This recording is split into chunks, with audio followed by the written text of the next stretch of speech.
Je vais dézoomer cet espace pour que vous voyez bien quand même la façon dont c'est fait. Donc la table centrale, c'est là où on se retrouve en début de classe virtuelle et puis pour les regroupements en grands groupes. Et donc il y a des tables situées tout autour de la table centrale qui vont permettre de faire des travaux en sous-groupe. Le principe étant que lors des travaux en sous-groupe, on ne se voit, on ne s'entend que si on travaille autour d'une même table. Donc, c'est-à-dire que je peux très bien mettre 2 personnes table 1, 3 personnes table 2, 4 personnes table 3, et ils pourront travailler ensemble sans être perturbés par, les autres, participants, de l'espace. Alors quand j'ouvre ma classe virtuelle, je mets toujours, ce, visuel que Global m'a gentiment envoyé pour rappeler aux stagiaires la prise en main, en tout cas les fonctions de base, comment se déplacer dans l'espace, comment régler, paramétrer sa caméra, le son, comment déplacer sa bulle, enfin, etc. Il y a 4 ou 5 petits tips comme ça à savoir et je leur mets toujours pour leur rappeler les manipulations de base. Donc, l'autre gros avantage de Global, c'est la possibilité de créer son déroulé pédagogique en amont de sa classe virtuelle. Là, le déroulé, on le voit sur la droite. Il est déjà construit, donc je vais le lancer pour vous montrer ce que ça donne.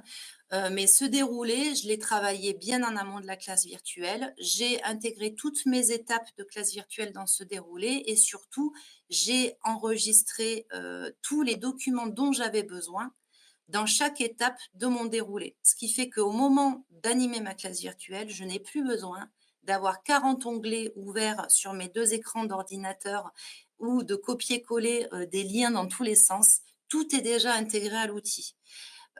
Donc ça, c'est quand même une tranquillité d'esprit quand on anime qui est assez énorme. Parce qu'on sait qu'à partir du moment où la classe virtuelle est lancée, c'est bon, on a tout sous la main. Donc ça demande, d'être, très, carré dans sa préparation. Voilà, ça demande du temps de préparation et par contre, une fois qu'on est lancé, on est lancé. Donc je démarre mon déroulé. Donc là, c'était la semaine dernière, je leur ai fait un petit décor de Noël, puisqu'en plus, c'était ma dernière classe virtuelle avec eux, donc c'était pour, apporter un petit peu de gaieté et se quitter, sur, une note, positive. Voilà, donc je les ai accueillis dans cet environnement de Noël et vous voyez déjà sur la première étape, l'étape d'accueil, j'avais prévu un brainstorming et donc pour le brainstorming, vous voyez, j'avais créé un tableau blanc avec des post-it sur lesquels ils ont écrit. Donc ce tableau blanc, il est inséré sur la table, il est posé sur la table, hein, j'ai pas besoin d'aller le chercher et les stagiaires peuvent aller écrire directement dessus en étant autour de la table. Je ne leur envoie pas d'URL. Je ne leur envoie pas de lien. J'ai mis des petits trucs de texte avec leur prénom pour qu'ils sachent où écrire et voilà, ils m'ont rempli, ce petit, tableau blanc. Ouais. Peut-être préciser donc en fait, là, vous utilisez un des outils qui sont à disposition, dans les tables de Global. Donc, celui-ci, c'est Draft.io, Ouais, hein, tout à fait. qui est un outil, également français, un partenaire, en fait, c'est notre premier partenaire. Et donc, quand vous utilisez, Draft dans Global, pour faire des post-it comme ça, mais vous pouvez Voilà, l'utiliser, gratuitement, avec, tout un tas de templates qui sont à disposition. tout Voilà. à fait. Et on peut aussi utiliser les propres outils qu'on a l'habitude d'utiliser. C'est-à-dire que moi, j'utilise aussi beaucoup la suite d'outils de la Digitale, qui sont, libres et gratuits, et je les aime beaucoup. Je travaille aussi avec le tableau blanc, le Digiboard de la Digitale et je peux l'intégrer de la même façon sur ma table, sans devoir copier de lien, à mes stagiaires. J'avais même inséré un petit chrono parce que je leur avais dit: «Vous avez 3 minutes pour me proposer une réponse, donc vous pouvez lancer le chrono, il s'affiche en haut pour les stagiaires aussi». Ça fait un petit, ding ding rouge là quand c'est fini. Mais je peux aussi l'arrêter, le relancer, voilà. Je me mets des notes aussi, moi, des petits, pense-bêtes, à l'intérieur. Voilà, je me dis: «Attention, présentation de la séance», je vais leur dire qu'il s'agit pour eux d'animer une activité en binôme ou en trinôme et je me remets la consigne de brainstorming. Donc je peux aussi insérer des pense-bêtes à l'intérieur. Une fois que ma phase d'accueil, que j'avais estimée à 20 minutes, est passée, il y a juste à cliquer sur suivant et l'environnement change. Et donc là, je passe dans l'activité, de travail en sous-groupe. Donc ça veut dire qu'à partir du moment où je passe dans cette, configuration-là, les stagiaires vont pouvoir rejoindre leur table de travail autour de l'espace et aller travailler en sous-groupe. Donc là, j'ai personnalisé chaque table avec leur prénom pour pas qu'ils se perdent, hein, dire: «Voilà, vous allez bien sur la table où il y a votre prénom». Je fais toujours, moi, des petites tables de couleurs parce que, j'utilise beaucoup les codes couleurs avec les stagiaires, le groupe bleu, le groupe vert, le groupe rouge. Et donc à partir du moment là où on passe en sous-groupe, si je vais par exemple sur la table du groupe 1, bah, sur leur table, j'ai posé une fiche d'activité sur lequel je voulais qu'ils travaillent. Donc là, c'est un Google Slide, c'est un partage de Google Slide et là, ce groupe-là a travaillé directement sur sa fiche de Google Slide.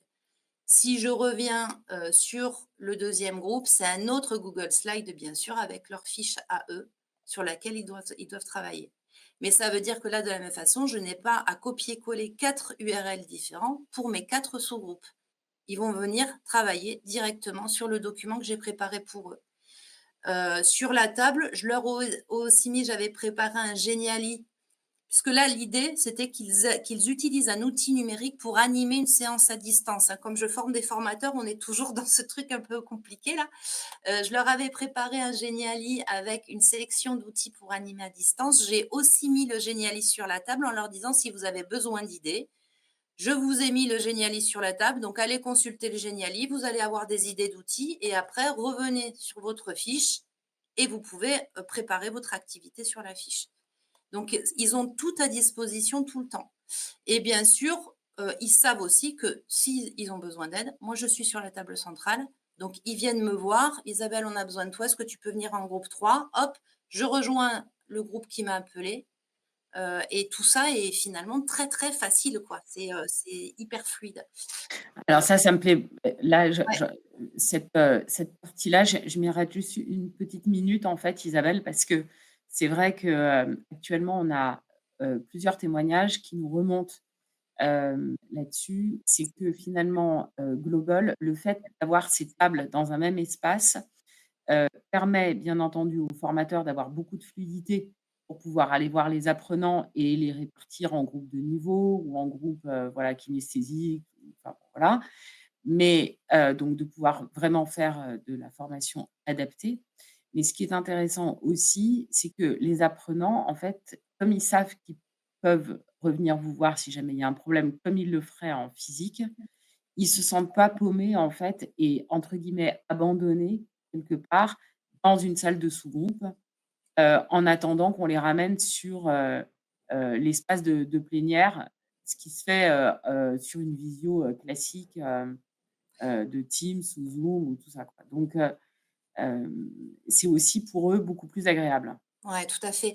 Et alors au-delà de ça, parce que sur Teams, à la limite, on peut, ça arrive, hein, que les stagiaires envoient un petit message dans le chat en disant: «On a besoin de toi, on est perdu», donc bon, on y va, on passe d'une salle à une autre. Alors déjà, c'est quand même, je trouve moins fluide. Enfin moi, ça m'est arrivé de me planter, de me mélanger dans les salles, de pas envoyer les stagiaires au bon endroit. Bon, bah, c'est toujours un peu stressant à utiliser, alors que là, pour le coup, il y a un stagiaire qui va pas sur la bonne table, on va juste le chercher, on lui dit: «Bah non, toi ta table c'est là», et puis il y a pas de souci. Donc je pense que les échanges en sont très facilités. Ce que je voulais dire aussi, c'est que moi, j'ai aussi beaucoup plus de facilité à aller les voir même sans qu'ils ne m'appellent.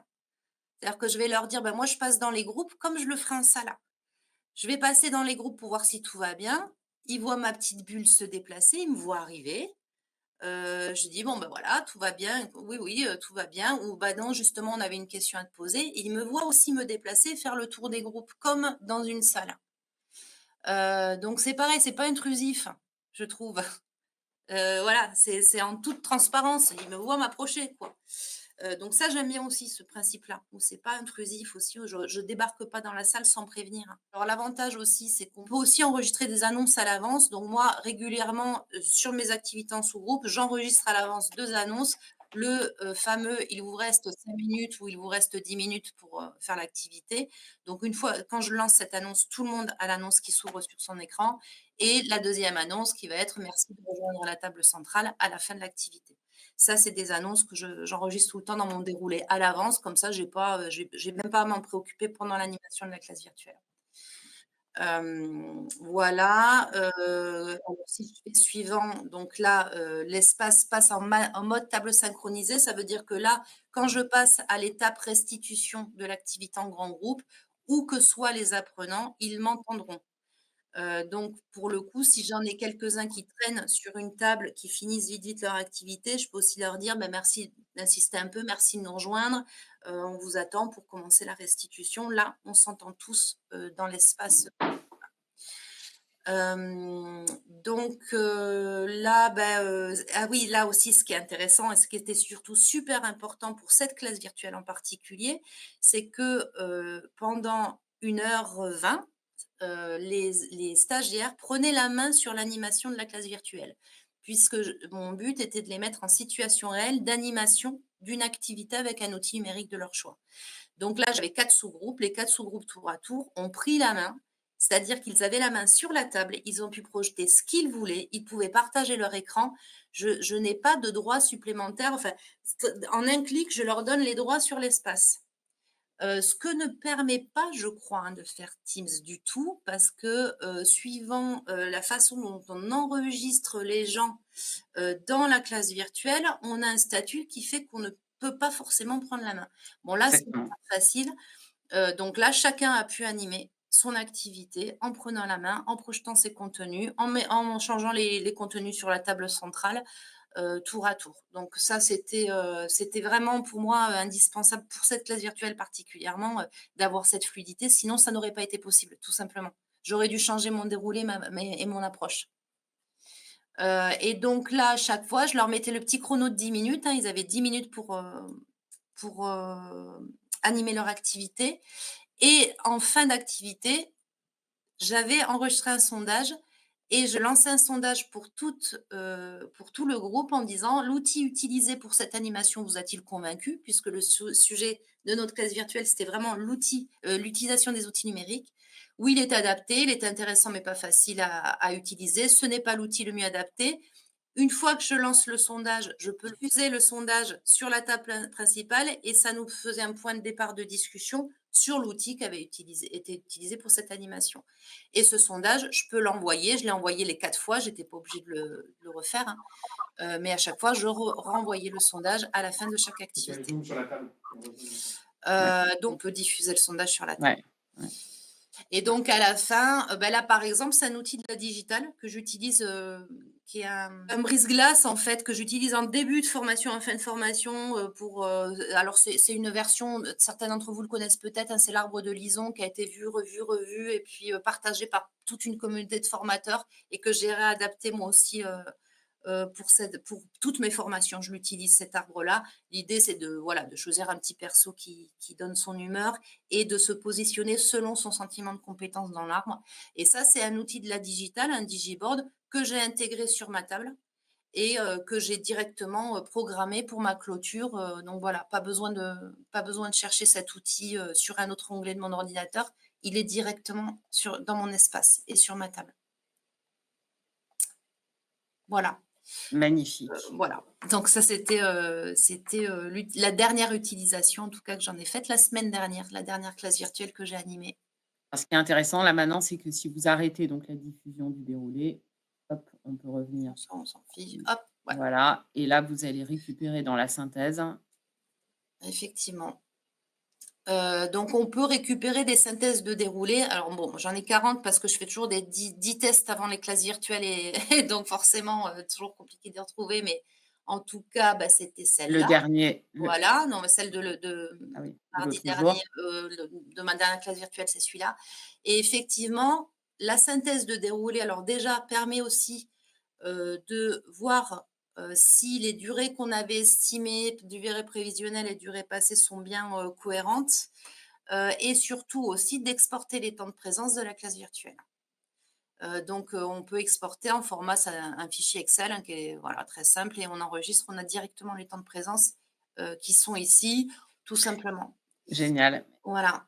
Et ben, merci beaucoup en tout cas, Isabelle pour cette visite de l'espace.